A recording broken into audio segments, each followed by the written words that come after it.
Información, diálogo y análisis con nuestros invitados. Belkis Sánchez, entrevista en 102.9 Noticias. Amigos, son ya las 7 de la mañana con 20 minutos. Arrancamos con nuestro espacio de entrevistas para continuar hablando acerca de la situación de los trabajadores de CENEL. Me acompaña esta mañana vía telemática Franz Cabezas, quien es secretario general de Trabajadores de la Unidad de Negocios de CENEL en Esmeraldas. Franz, muy buenos días, bienvenido. Le saluda Belkis Sánchez. Muy buenos días, estimada Belkis. Gracias por el espacio y la oportunidad de compartir esta situación que está afectando a los trabajadores de CENEL. Franz, luego de haber conocido de esta sentencia que obligó a la devolución de más de 78 millones de dólares por beneficios del contrato colectivo a empleados de CENEL, se generó mucha incertidumbre por lo que ocurriría con ustedes, los trabajadores, sus familias y demás. Dialogaron con el gobierno para la instalación de mesas técnicas y encontrar un mecanismo, en este caso, de pago de devolución de esos dineros. Se cumplió la primera mesa técnica en su momento, si no me equivoco, la segunda estaba prevista para el 18 de marzo pasado. ¿Qué ocurrió a partir de esa fecha? Bien, efectivamente, posterior a la sentencia del 13 de febrero que emitió la Corte Constitucional, una sentencia, por cierto, atentatoria, que no tiene precedentes, dado que la propia Corte Constitucional ha violentado sus propios antecedentes jurídicos y a pesar de que dice que tenemos el derecho, que no era la vía para reclamarlo, los valores que venían recibiendo los compañeros producto de sentencias jurídicas y que se convirtieron en un acto de buena fe al resarcir el derecho que venían siendo, que no venía siendo reconocido a los compañeros. Sin embargo, a pesar de haber solicitado en su momento el espacio para los amicus curiae, jamás se nos escuchó a los trabajadores. Solicitamos una ampliación y aclaración de sentencia que la propia Corte emitió el 7 de marzo. Una aclaración que, por cierto, lejos de aclarar, ensombrece más como tal, al punto que la propia CENEL y la misma Procuraduría General del Estado han solicitado que aclare la aclaración, valga la redundancia. Entonces, bastante sombría como tal la sentencia. Sin embargo, desde el Ministerio de Electricidad se dio el espacio para realizar mesas técnicas, las mismas que se han llevado hasta la presente fecha. La última fue el jueves de la semana pasada, justamente, y se ha ido avanzando, no al paso que nosotros quisiéramos, pero, por ejemplo, la individualización de las deudas, entre comillas, deudas que no deben ser atribuidas al trabajador porque los valores recibidos, como lo indiqué, son de buena fe, valores recibidos producto de sentencias jurídicas, legales. Y asimismo, se tiene pendiente lo que corresponde a una reclasificación de los 1.795 compañeros afectados por esta sentencia. Una reclasificación objetiva, una reclasificación que permita establecer a las personas que están dentro del Código del Trabajo y que producto de la mala clasificación que se hizo allá por el 2009 resultaron afectados por ese acto. Sin embargo, eso fue lo que motivó que nosotros como trabajadores presentáramos la acción de protección que tuvo sus sentencias favorables de primera y segunda instancia en el año 2021, en noviembre del 2021, y que se ejecutoriaron en febrero del 2022. Sin embargo, el Ministerio de Trabajo, que es el ente encargado de velar por el bienestar de los trabajadores, sacó de la galera, como se dice en el argot popular, en el año 2024 un hecho, una sentencia, un proceso jurídico que ya había sido juzgado y que estaba ejecutoriado. Usted refería que la última mesa técnica con el gobierno se desarrolló el pasado jueves. ¿Qué se acordó en ese contexto? ¿Qué se acordó en esa reunión? ¿Cuánto se ha avanzado respecto de los primeros ofrecimientos, digamos así, como yo decía, para encontrar una solución a este hecho? Bueno, en esa mesa técnica nos presentaron como tal una cuantificación de las personas en sí, de los grupos como Ujú, tal, ujú. quienes están en grupo, con préstamos quirografarios, las personas vulnerables, que era algo que nosotros ya lo teníamos. Sin embargo, el acuerdo de la primera mesa era individualizar como tal la deuda de X o Y. Y digo deuda porque así, por llamarla de alguna manera, que no es una deuda porque es un derecho que venían recibiendo los compañeros. Aclaro esa situación. Ujú. Entonces, lo que se estableció en la última mesa fue que cuantifiquen. Para ellos están trabajando con un sistema matemático que permita individualizar o cuantificar de la manera más exacta los valores en sí que han sido entregados, que ni siquiera la propia Contraloría ni el Ministerio que han dicho que 79, que 80, que 100 millones. Entonces, eso tienen que sincerarlo primero. Asimismo, tendrán que sincerar lo que la empresa a la presente fecha le adeuda a los trabajadores, entre ellos el tema de la remuneración variable, que es ley, el tema de la guardería, el tema de los uniformes, que no lo ha entregado la empresa, justamente uniformes y equipos de protección. Bueno, el tema de ¿Desde uniformes cuándo? a los compañeros. Desde el año 2020, Ujú. vamos a la presente fecha, 2025, y esos valores son los que adeuda la empresa como tal a los trabajadores. Entonces, sincerar lo que ellos denominan deuda y la deuda que ellos sí mantienen con nosotros, producto de incumplimientos a obligaciones que establece la ley. ¿Esto lo vienen denunciando desde el 2020 a la fecha? Nosotros hemos denunciado esta situación. Lamentablemente, hay situaciones que la ley le presta la atención o le da la celeridad en función de quién lo presenta. Y debo Ujú. decirlo así porque la Corte la Constitucional emite una sentencia de forma apresurada, con la narrativa emitida por la señora ministra, hace una aclaración también de forma apresurada, cuando para nadie es desconocido que en nuestro país los pronunciamientos de la Corte Constitucional se han demorado en algunos casos años.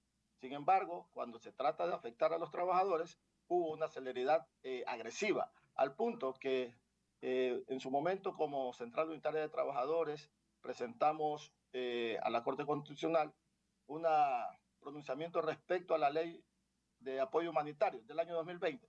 Recién ahora en este año nos respondieron, es decir, casi 5 años después. Entonces, usted puede tener el ejemplo allí de el direccionamiento para que esta sentencia emitida por la Corte Constitucional haya salido de una manera apresurada y sin análisis de parte y parte, porque se recibió la información de un sector, en este caso del ministerio, malo por cierto, una mentira dicha 1000 veces no se vuelve verdad. Nosotros hemos demostrado que esa narrativa es totalmente errónea y solicitamos en su momento que se nos reciba en la Corte. No lo hicieron el día 7 de febrero, de marzo, perdón. Estuvimos en la Corte Constitucional en Quito, un buen número de compañeros ingentes de todas las unidades de negocio. Sin embargo, no se reunieron, esperaron que nos retiráramos y a las 8 de la noche se reunieron, a las 10 estaba la aclaración y a las 11 ya estaba publicada. Entonces usted podrá imaginarse con esto que le estoy explicando por dónde viene el tema. En el caso de Esmeraldas, Franz, ¿de cuántos trabajadores estamos hablando que estarían afectados precisamente por esta sentencia? 132 compañeros que en la actualidad están afectados por esta sentencia a nivel de la corporación 1795, entre los cuales tenemos 499 compañeros que esta sentencia afecta el poder adquisitivo. Ujú. Debo aclarar que son 3 artículos de nuestro contrato colectivo que están activados y que corresponden a lo que está en la ley. Subsidio familiar, subsidio de antigüedad y bono de comisariato, que son artículos que están en el Código del Trabajo y en la normativa legal. Sin embargo, lo vieron como excesos. Y con esos rubros los compañeros comprometieron ciertas situaciones de carácter económico. Por ejemplo, préstamos hipotecarios. 500 compañeros están con el tema de préstamos hipotecarios que no se pueden cumplir. También uno de los acercamientos de la mesa técnica fue dialogar con el BIES para flexibilizar mientras podamos subsanar de buena manera este impasse.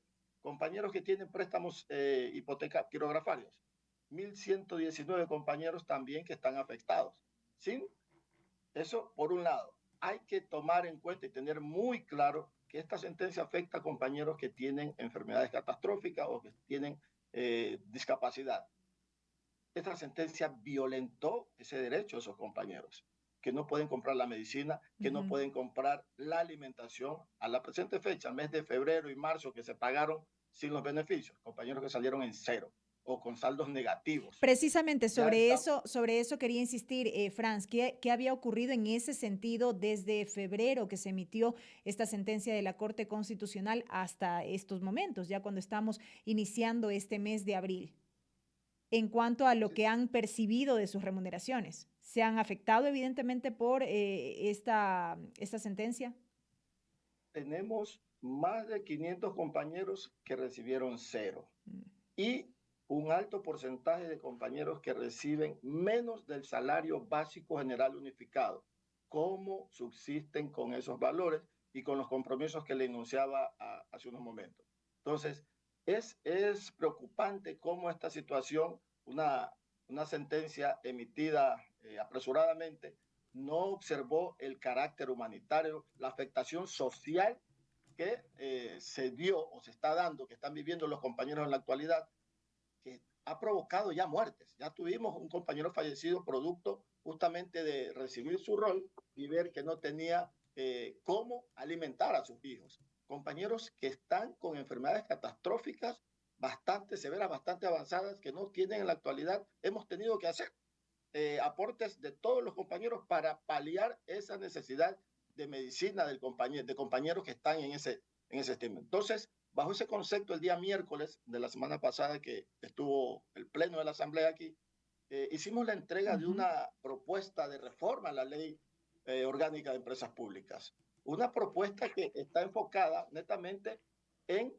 que los señores asambleístas, principalmente diría yo, las dos bancadas que obtuvieron el beneplácito de la votación popular en la actualidad, la que La está mayor por cantidad de salir, votos. Ajá. la mayor cantidad de votos, correcto, analicen esta propuesta que hacemos los trabajadores. Deben tomar en cuenta que no solamente no hemos salido a tirar piedras, hemos salido a plantear propuestas. Nosotros llevamos un proyecto, un borrador para que ellos, como encargados de legislar y fiscalizar, sean los llamados a revisar la actual ley orgánica de empresas públicas y por eso hicimos la entrega de manera oficial a varias bancadas. Una Entonces, reforma exhortamos a que se revise ese tema. Una reforma, en efecto, a la Ley Orgánica de Empresas Públicas que busca garantizar ¿qué puntualmente? Primero, el derecho a la negociación colectiva, en donde la propuesta nuestra busca reformar la ley para asegurar a los servidores, a los técnicos, a los empleados de las empresas públicas, se les garantice el derecho a la contratación pública acorde a lo que establece el artículo 326, numeral 12 de la Constitución de la República.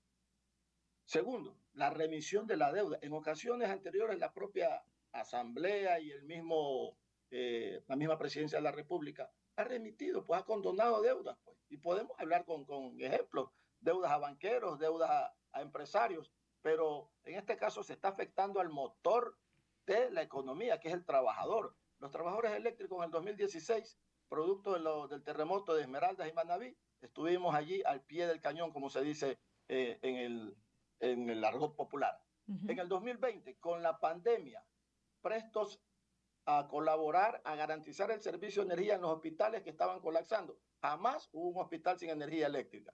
Entonces, perdimos en el 2020 muchos compañeros producto del COVID.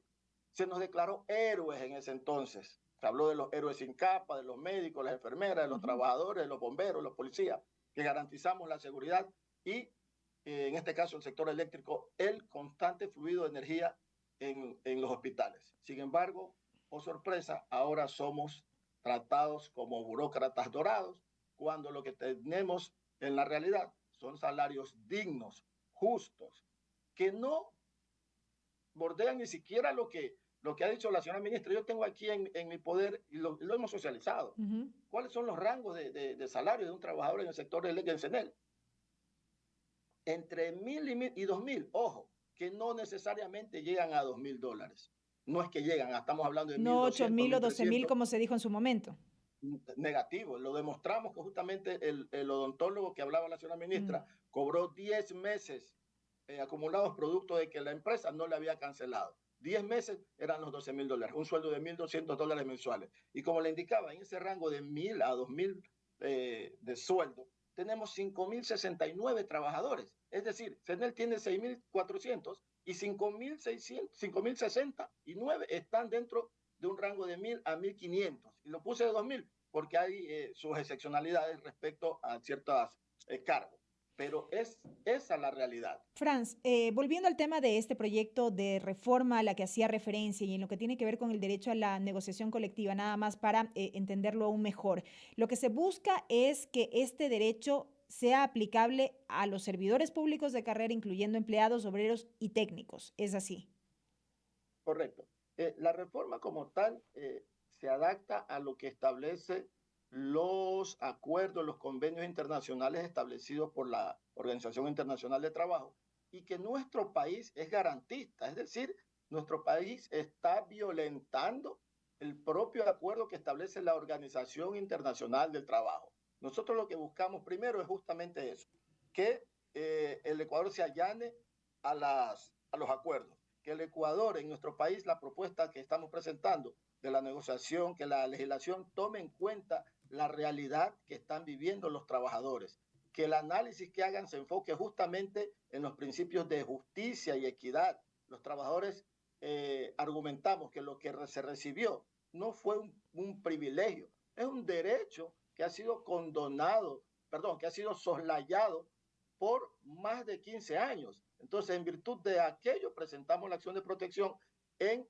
el año 2021 y que la sentencia se efectivizó, salió en noviembre del año 2021, se ejecutorió, perdón, en el año 2022 en febrero. Eso es lo que pedimos, que la Corte que emitió su sentencia ni siquiera se allanó a sus antecedentes en casos similares. En el Ministerio de Defensa se dio una situación similar y suspendieron como tal los efectos de la sentencia de primera instancia y segunda instancia, pero sin embargo no mandaron a descontar y se aplicó lo que se denomina la situación jurídica consolidada, es decir, los valores recibidos no eran objetos de devolución.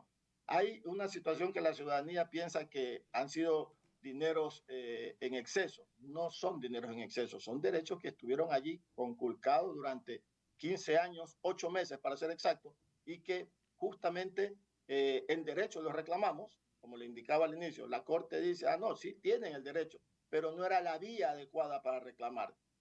Se dice y se contradice. Y es más, manda a descontar los valores que los compañeros venían recibiendo. Franz, lo último ya para concluir, han presentado esta propuesta, un borrador, ha dicho usted, a la Asamblea, han conversado con las diferentes bancadas, esto deberá tomar su trámite respectivo cuando se presente ya como un proyecto oficial, quizá por parte de algún legislador o de alguna de estas bancadas, y mientras tanto, ¿qué expectativas tienen sobre estos mecanismos que se buscan para un poco dar solución a lo que está ocurriendo? Y lo pregunto porque el trámite de un proyecto de ley toma su tiempo, toma meses y mientras tanto ustedes siguen enfrentando esta realidad. Sí, tenemos la expectativa de que los señores asambleístas presenten, puede ser los que están en la actualidad, el pleno que está por cesar, o en su defecto los nuevos asambleístas que se posesionan el 13 de mayo. Sin embargo, nosotros los trabajadores estamos realizando acciones enmarcadas justamente en que la autoridad nacional, las autoridades nacionales, revisen este tema. Nos reservamos el derecho de acudir a las instancias internacionales, dado que el pronunciamiento de la Corte como máxima autoridad judicial en este país ha sido emitido con una aclaración, como le dije, que lejos de aclarar oscureció más, pero estamos realizando las acciones, ya sea, por ejemplo, plantones, que lo hemos venido haciendo en cada una de las unidades de negocio en territorio, como en la Corte, que lo hicimos la semana antepasada. Entonces, nos reservamos el derecho de ir progresivamente presentando nuestra inconformidad por esta sentencia, como las instancias internacionales que son uno de los espacios que nos da la ley como tal. Los trabajadores hemos pedido siempre un derecho, ningún trabajador pide jamás algo que no esté en ley, pedimos a la ciudadanía que se sensibilice ante esta situación. No es lo que han dicho. Los trabajadores somos honrados, estamos prestos allí. ¿Qué está pasando en la ciudad, en la costa, con este tema de la sierra, de la temporada invernal? Deslaves, tormentas eléctricas que Correcto. afectan el sistema. Y ahí están los trabajadores eléctricos, con lluvia, con sol, prestos a resolver el problema. Sin embargo, se nos ha satanizado, se nos ha dicho de todo. Tenemos compañeros que han perdido sus extremidades producto de descargas eléctricas porque la empresa no dota de los equipos de protección, porque la empresa no cumple con obligaciones que están en ley. Y eso fue lo que nos dio para presentar nuestra queja, nuestra querella ante la ley, y fue la justicia que nos dio la razón en ese sentido. Correcto, Franz. Lamentablemente la Corte emitió esta Ujú. sentencia negativa, nefasta, atentatoria contra la vida, contra el derecho, la justicia y la equidad. Franz, muchísimas gracias por estos minutos para este diálogo. Gracias a usted, estimada Belkis, un excelente día. Lo propio también para usted. Ha estado con nosotros Franz Cabezas. Él es secretario general de Trabajadores de la Unidad de Negocios de CENEL Esmeraldas, a propósito de la situación justamente de los trabajadores de CENEL. Son ya las 7 de la mañana con 41 minutos, amigos. Vamos a una pausa. No se vayan porque al volver estaremos ya en nuestra siguiente entrevista dialogando acerca del autismo.